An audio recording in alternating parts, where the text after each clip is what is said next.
I have interviewed Linda Moulton Howe about Mhm. cattle mutilations, but what are some of your theories on what that phenomena is all about? And as you said, it's horses.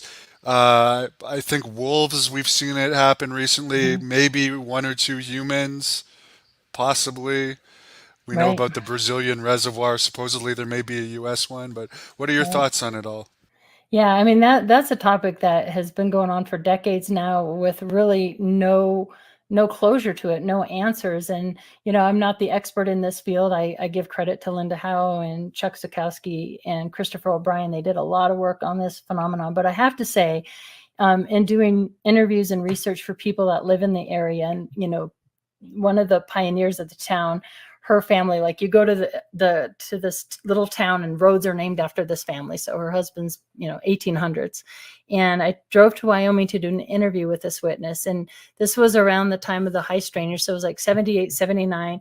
She got married right out of high school, and her husband bought a property out in Rama, Colorado, and he was on his horse checking the cows for calves, and he came upon a dead calf, and this calf had four cuts in a perfect square with the top of the fur removed, but the skin's still there.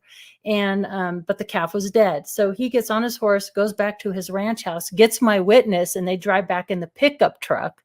She said that took anywhere between 20-25 minutes. When they got back to the calf, that calf had been completely mutilated, cauterized incision, blood drained, no footprints around the area, no tracks, only the tracks that the horse had left earlier. They were miles off the county road. So she's like, it's not like somebody just stopped. She said it felt evil. She said they felt like they were being watched. And they were just so freaked out by that encounter. And to me, that was a really cool interview because it was as if they came upon a mutilation in progress. And I had not heard that before. And the coolest thing was, so we're friends on Facebook, and I get a message from her, and she's like, "Hey, Katie, you're not going to believe this. I found the photos." So they're the old Polaroid photos. So I have the actual photos of that calf that was mutilated.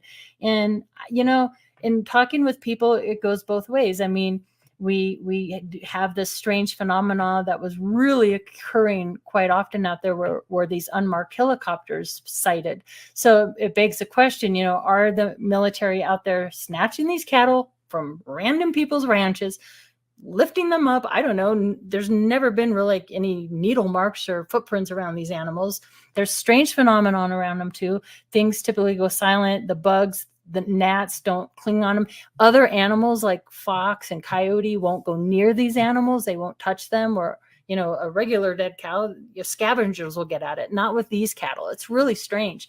A lot of times the tongues are removed, the anus, that part. A lot of times they'll take and mutilate a cow. I just had a recent mutilation. Actually, somebody just sent photos of one that happened just last year, where the calf is still in. I'm sorry for the graphic nature, but the calf is still in the womb, but that cow the mother had been mutilated. So are they testing groundwater because of nuclear missile sites?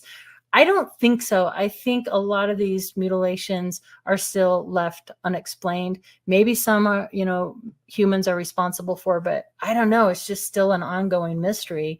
It really, really is. And um, I don't know. There's some great books. I recommend all those books by those people I just mentioned. I mean, they even talk about a mutilate. I think it was Christopher O'Brien's book, "Stalking the Herd," that talks about one of these cattle being put on the doorway steps of the NORAD. And now, is that like some sort of warning? I don't know what. And I wonder with the mutilations, if it is humans, like if it is governments, why they wouldn't just raise their own cattle